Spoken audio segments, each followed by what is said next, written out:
Hello and welcome to my channel. My name is James Seward and today I'm doing something a little bit different from my usual. Today I'm reviewing A Nightmare on Elm Street, original 1984 film written and directed by Wes Craven that gave the world Freddy Krueger. Throughout the years, Freddy has become one of the most recognisable figures in all of pop culture, as it's not very surprising, seems as though he has had 9 films that includes a crossover and a reboot. He has also had a television series, novels and comic books, and a video game of his own, as well as a character in many others, and all other sorts of appearances in pop culture. But the other thing that makes him so memorable is that he's not just a guy in a mask played by mostly changeable characters. Freddy is given life and a huge personality by Robert Englund, who portrays the character in every film appearance until the remake. Although the series would eventually turn into a big mess, none of that can take away from the huge accomplishment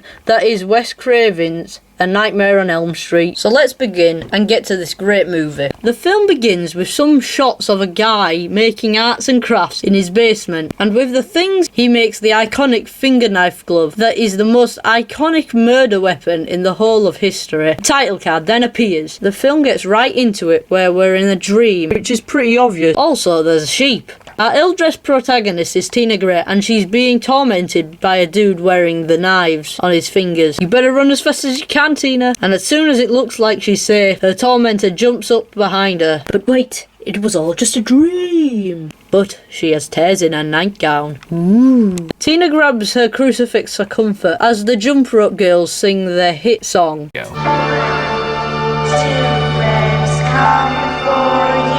Tina and her friends are jamming out to that track as they pull up to school the next day. Tina's telling Nancy Thompson and Glenn Lance about her nightmare, and Nancy said that she had one too, when they're joined by Rod Lane. I had a heart on this morning when I woke up, Tina. Had your name written all over it. There's 4 letters in my name, Rod. How could there be room on your joint for 4 letters? Nancy tells Tina not to worry because everyone has bad dreams once in a while. That night, when they're all hanging out over at Tina's place, she and Nancy learn that both of their dreams featured the same long-fingered skeptical that they dreamed of the same dude, but then they hear a screech coming from outside.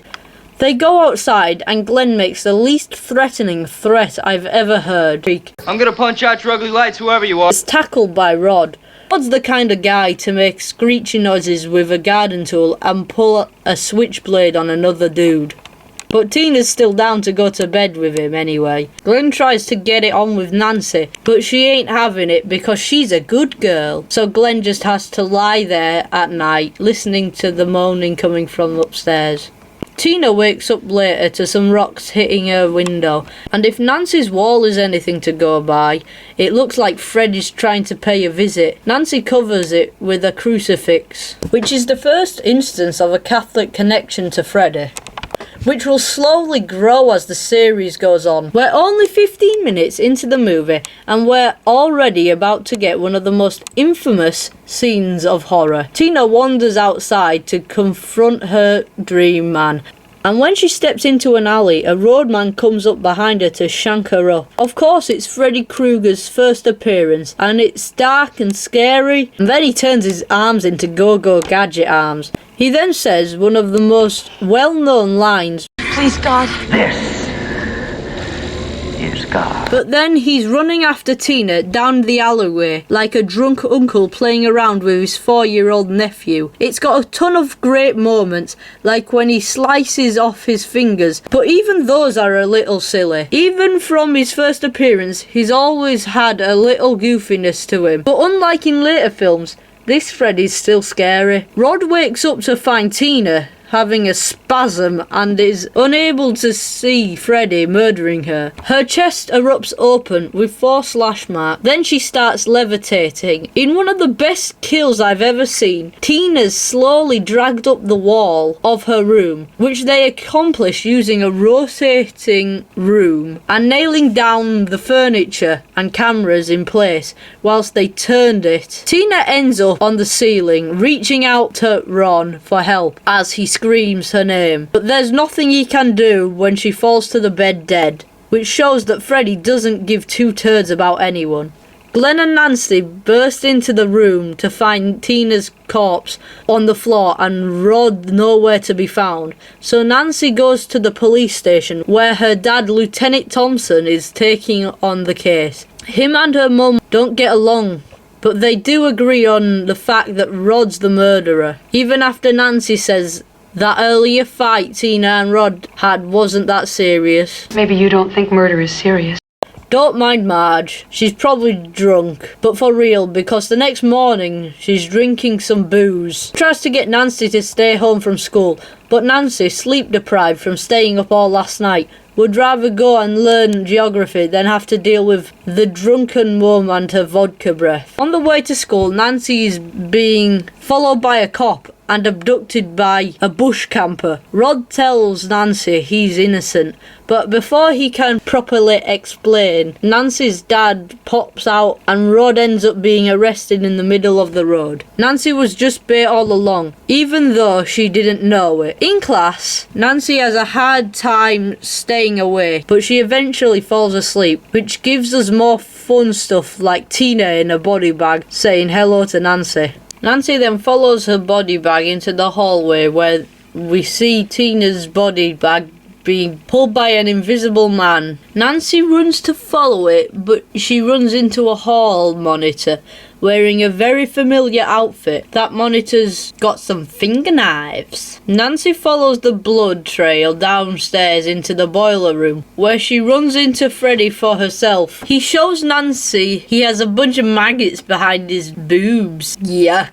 And Nancy gets cornered in the boiler room, and the only way Nancy avoids his glove and his waggly tongue is burning herself against a hot pipe, which wakes her up. She sees that her burn follows her into the real world and goes to visit Ron in jail to hear him out. He tells her that Tina died from 4 slashes all at once, and he too says he dreamt about a guy with knives on his fingers.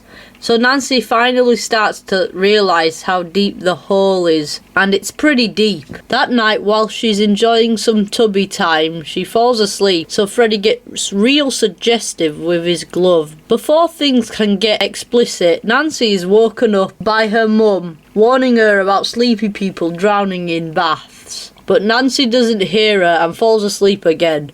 This time, Fred gets straight to business and pulls her underwater, turning her bath into the Pacific Ocean and nearly drowning her in the bath. She's able to escape, but she takes no more chances and gets out of the bath. Better use these convenient stay awake pills, Nancy. She gets a bedtime visit from Glenn, who still doesn't buy into the whole Freddy thing, so he's probably not the best person to ask to stand guard for you when you go on a dream journey, Nancy. But since he's the only option she has, they turn off the lights and she tells him to wake her up if she starts sleep spasming in her dream. She goes outside and winds up at the police station where she peeps in on Rod, fast asleep on his jail bed. Oh look, he's got a visitor. Nancy starts calling out for Glenn, but for no avail. Then Tina shows up again, bleeding eye, spitting out centipedes and turning into eels and stuff. Freddy pops out of a bush and chases Nancy to her home, where she tries running up the stairs, but they turn into toothpaste. Freddy uses a very unconvincing mask and pretends to be Tina for a minute, until he gets bored of that and just wants to be himself again. Nancy finally gets up the stairs, only to find Glenn asleep,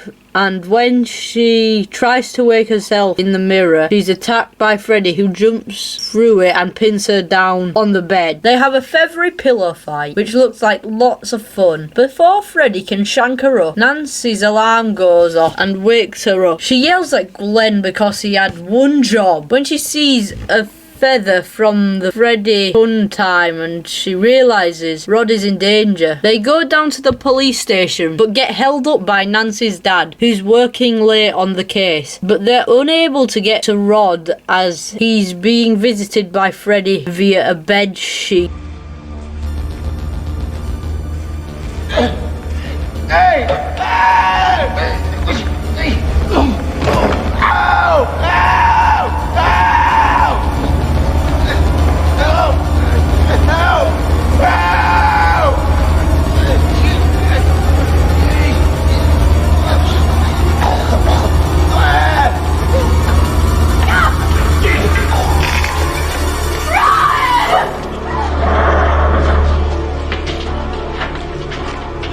After Rod's funeral, Nancy describes the dream stalker to her dad, who looks at Marge nervously as she goes into detail about the hat and sweater and the finger knife glove. Marge says it's time for Nancy to get some help, so off to the Catcher Institute for some science. Nancy goes to sleep under supervision, but when she slips into REM sleep, the charts start going all over the place and she convulses all violently in the bed. Marge and the doctors wake her up to find 3 things. Number 1, Nancy's hair had turned white. Number 2, she has slashes on her arm. And number 3, that she's pulled Freddy's fedora out of the dream. The next morning, after Nancy shows Marge the name Fred Krueger is written inside the hat, Marge says he's not a threat because he's dead. Nancy gets mad that Marge has known about this guy the whole time. So mad that she smashes Marge's booze all over the floor. Later on that afternoon, a scene very obvious it was shot in Venice Beach. Despite its apparent Ohio setting, Nancy comes home to find the windows on her house have iron bars covering them. Looks like Mama Marge got drunk and installed a new security system in a single afternoon. Impressive work. And they say alcohol is a depressor. Marge takes Nancy down into the basement to finally fill her in on Freddy's backstory. He was a filthy child murderer who killed at least 20 kids in the neighborhood. Oh, heavy stuff. But know that it wasn't until the reboot that he explicitly became even more of a monster. Nancy asks if the justice system did its job, but it sounds like it didn't. The lawyers got fat and the judge got famous, but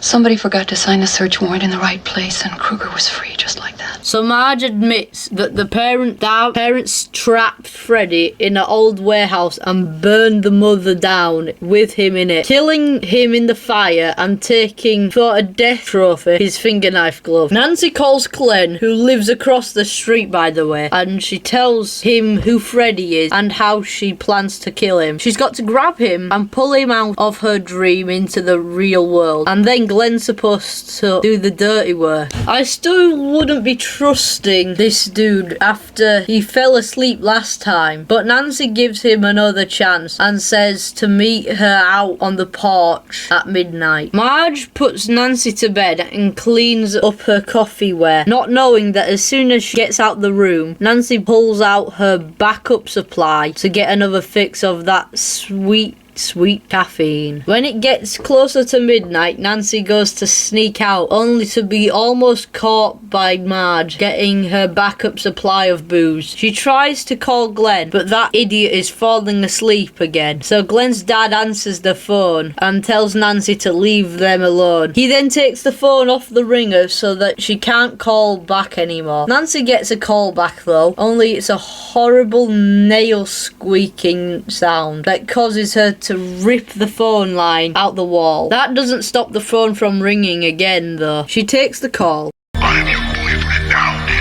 Nancy then runs downstairs to find that she's being locked in by Marge, who is laying down on the sofa. Then we finally get to see Glenn pay for never being able to stay away, the big turd. His mattress turns into a sinkhole, covering the ceiling and walls of Glenn's room with his innards. It used the same upside down room technique as Tina's kill did, only this one got a little out of control, shocking some crew members with the electrified blood water and tilting the room off balance, pulling the blood to one side. This kill is an absolute classic. After Nancy's dad gets to Glenn's house, she calls him and tells him that it's now his job to whack Freddy when she pulls him out of her dream. He tells her that he will, but then sends his deputy outside to keep an eye on her house. Now it's time for a Home Alone sequence. I think the 80s went on a real kick with kids and teenagers setting up booby traps around their houses. Of course, Nancy's traps have a bit more your next edge to them.